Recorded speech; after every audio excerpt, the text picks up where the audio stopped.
pessoas vinham pra cá achando que elas iam entrar pro banho. Só que na verdade elas não iam entrar pro banho, elas iam entrar pra uma câmara de gás. Unerschütterlicher Treue in diesem Kampfe hinter ihnen zu stehen. Estamos entrando aqui agora na área do crematório.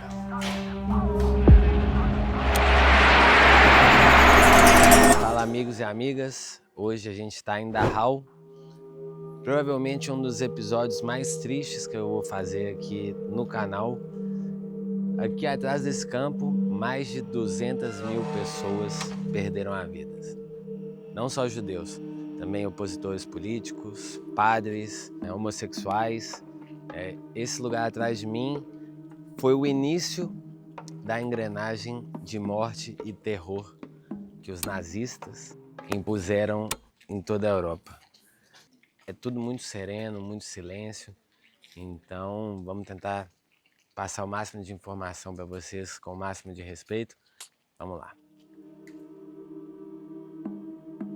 Esse lugar que a gente está é a praça central aqui de Dachau. Aqui todos os dias acontecia algo que se chamava Apel, que era a contagem diária. Então, imagina que tinham aqui 100.000 pessoas, 10.000 pessoas, seja lá qual for o número, eles tinham que vir para cá e eram contados todos os dias.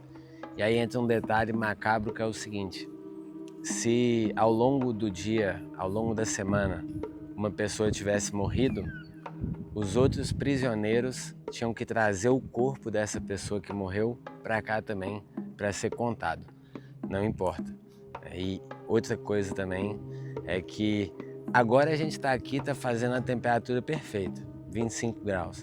Mas imagina só nessa região aqui da Alemanha, como que é no inverno. Temperaturas de menos 10, menos 20. Eles tinham que estar aqui com a mesma roupa, não importa se estava fazendo 40 graus no verão ou se estava fazendo menos 20 no inverno. Então, esse lugar é feito para quebrar completamente o espírito humano.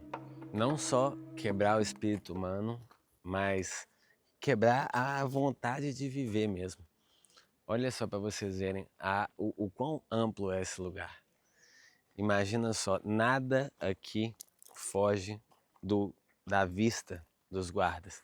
Realmente não tem onde você se esconder. E isso era um ponto chave assim dessa arquitetura desses campos de concentração. Você nunca sabia a quantidade de olhos de controle que tinha olhando para você.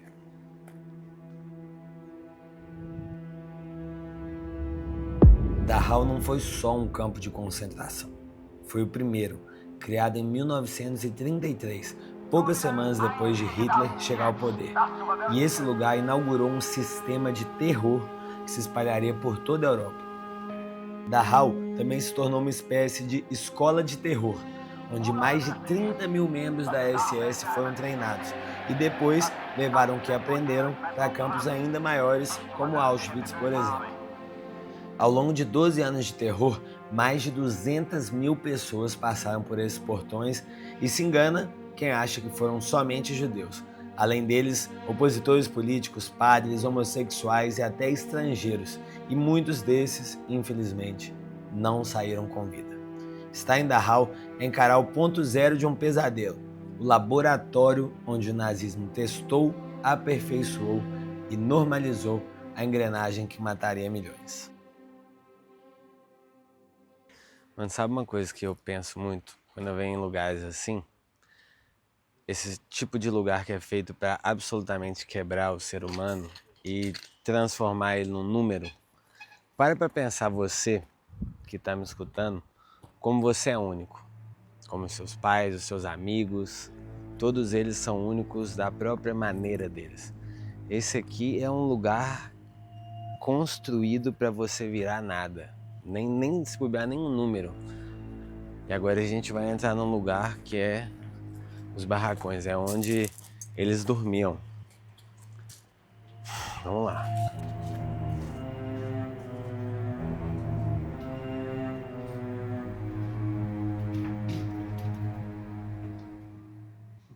A tá num galpão aqui que, pô, esse corredor aqui, se vocês olharem, ele é amplo.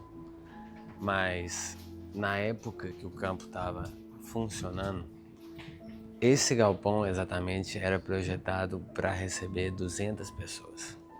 Mas, para vocês terem uma ideia, chegaram a ter mais de 2.000 pessoas aqui. Imagina a quantidade de pessoas amontoadas em cada uma desses cubículos aqui de madeira. Enfim, eu confesso para vocês que eu toquei aqui agora, eu senti uma coisa estranha, mas o objetivo era o que eu falei, né? Você deixar de ser uma pessoa e você fazer parte de uma massa indistinta. É de uma crueldade assim. Imagina 2.000 pessoas em, sei lá, 100 metros quadrados, um banheiro para 2.000 pessoas, um banheiro para 1.000 pessoas. O que você faz nessa situação? Eu confesso para vocês que eu não tenho nem imaginação para pensar.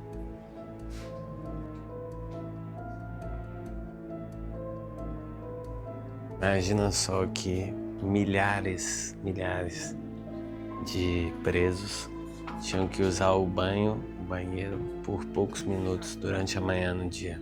Olha só isso aqui.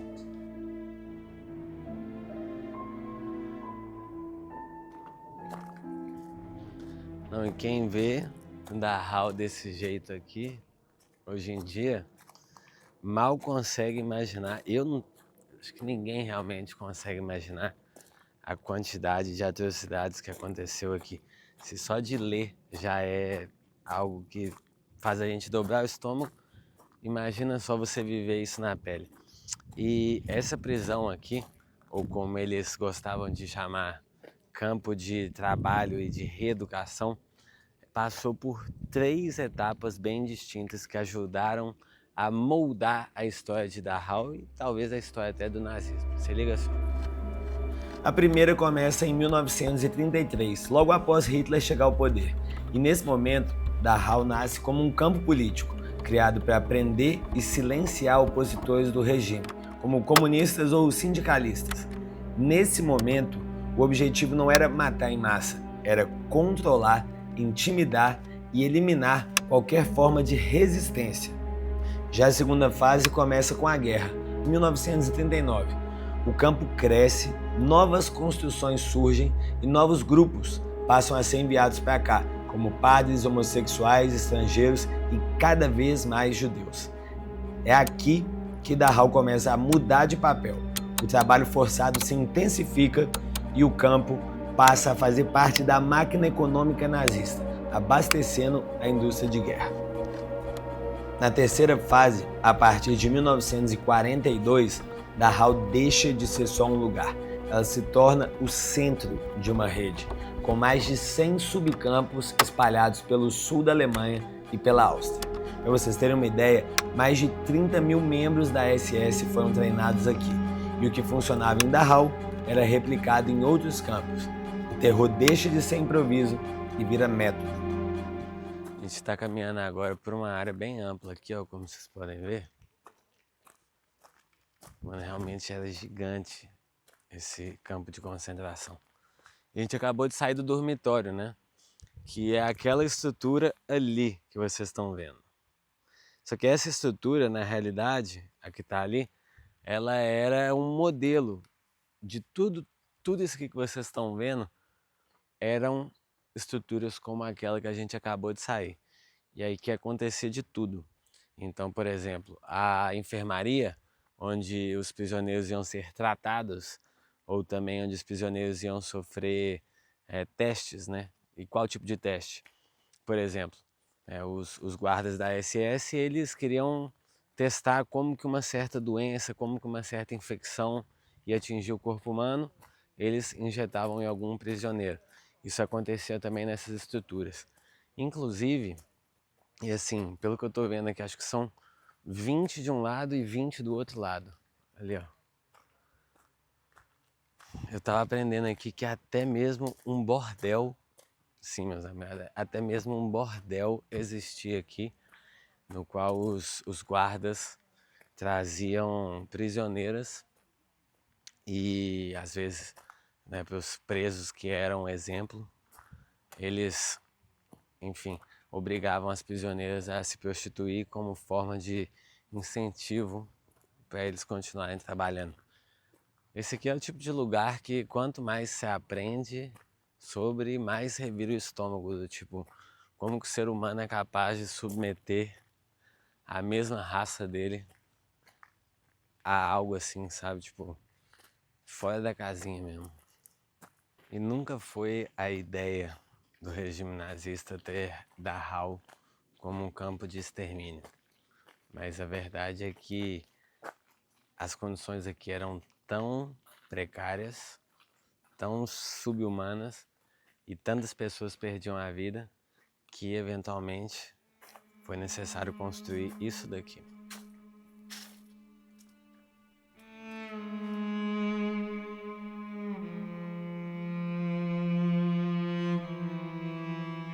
Estamos entrando aqui agora na área do crematório,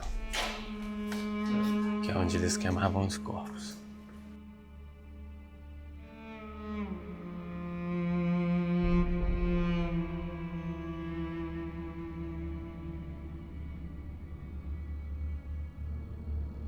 Pra mim, o que me choca um pouco é ver os espaços que eles destinavam, quartos inteiros só para jogar corpos lá, para trazer para cá. Para pra pensar, era tanto corpo que eles precisavam de várias salas para estocar corpo para trazer para cá. É surreal, assim, os episódios que esse planeta nosso já passou e o que o ser humano consegue fazer. É absurdo. Não dá pra classificar o que é mais triste, pior. Mas que são aqui, é só você sentar, bem cheio. Aqui era como se fosse uma antessala de espera, onde as pessoas iam pra cá achando que elas iam entrar pro banho. Só que na verdade elas não iam entrar pro banho, elas iam entrar para uma câmara de gás.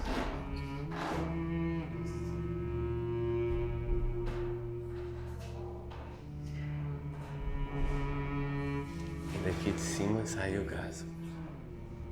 Os venenos, né, que eles colocavam. Mano, é o tipo de lugar que você sente um aperto no peito, sabe? Tipo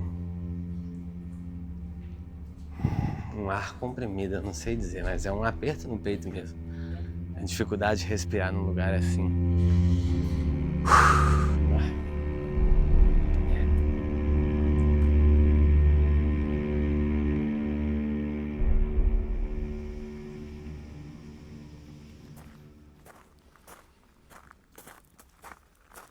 E é um bosque que é muito bonito, assim, olha só pra vocês verem. Você imaginar as atrocidades, os horrores que aconteceram aqui, é difícil, acho que a nossa cabeça de hoje em dia, assim, a gente não consegue ter uma compreensão, sabe? Como te pareceu lá? Não, foi difícil. Eu não tenho conexão com a história, né? Não é minha história, não é meu país, nem a minha cultura, mas ainda assim você consegue sentir uma energia muito pesada, assim. Eu fiquei muito afetada. Para mim é loucura que isso aconteceu, realmente, que foi uma realidade para milhões de pessoas, eu acho. E que ainda agora está acontecendo, né? Tipo, agora, muitos anos depois, muita aprendizagem depois, realmente ninguém aprendeu nada, né? Então, para mim é chocante, é muito difícil. Mas eu acho que é uma coisa que todo mundo tem que ver para lembrar que esse tipo de coisas aconteceram e que ainda estão acontecendo. A gente tem que ficar vigilante, né? Você falou que você quase quis vomitar, né? Nossa, eu tava assim, eu não conseguia ficar mais lá dentro, não conseguia mais. Esse daqui, ó, é um lugar de execução. Alinhavam aqui as pessoas e davam tiro nelas.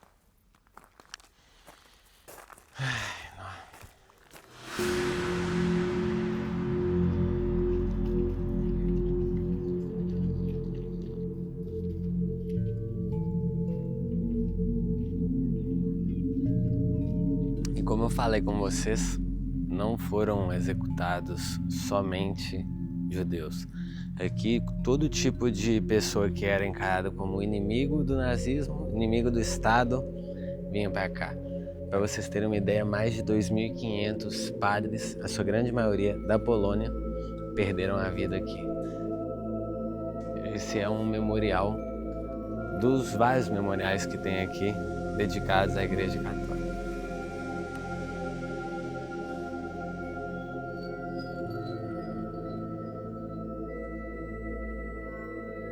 Estar em Dachau está no primeiro capítulo de uma das maiores histórias de terror que já existiu na nossa humanidade.